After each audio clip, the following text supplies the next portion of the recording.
आणि आता बातमी थेट प्रयागराजमधून, कारण जगातला सर्वात मोठा मेळावा अर्थातच कुंभमेळ्याला आजपासून प्रयागराजमध्ये सुरुवात झाली आहे। पौष पौर्णिमेनिमित्त आज पहिलं स्नान सुद्धा पार पडतंय।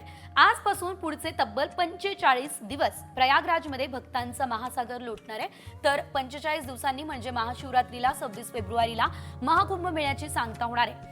दर 12 वर्षांनी होणाऱ्या कुंभमेळ्यासाठी हजारो साधू संत आणि जगभरातील लाखो भाविक प्रयागराजमध्ये दाखल झालेले आहेत। महाकुंभमेळा हा सर्वात मोठा धार्मिक मेळावा आहे आणि यंदा 40 कोटी भाविक कुंभमेळ्यामध्ये श्रद्धेची उडी घेतील हा अंदाज आहे। कुंभमेळा दर 12 वर्षांनी होतो आणि आधीचा कुंभमेळा 2013 मध्ये झाला होता आणि त्यानंतर आता पुन्हा एकदा प्रयागराजमध्ये हा कुंभमेळा जो आहे तो सध्या सुरू झालेला आहे आणि आज खरं तर या कुंभमेळ्याचा पहिला दिवस असल्याचं देखील आपल्याला बघायला मिळत आहे। मोठ्या संख्येने भाविकांनी गर्दी या ठिकाणी केलेली आहे। बघूया ग्राफिक्सच्या माध्यमातून सविस्तर अपडेट या संदर्भातली, की म्हणजे आपण पाहतोय 45 दिवस 40 कोटी भक्तांचा महासागर आपल्याला प्रयागराजमध्ये बघायला मिळणार आहे।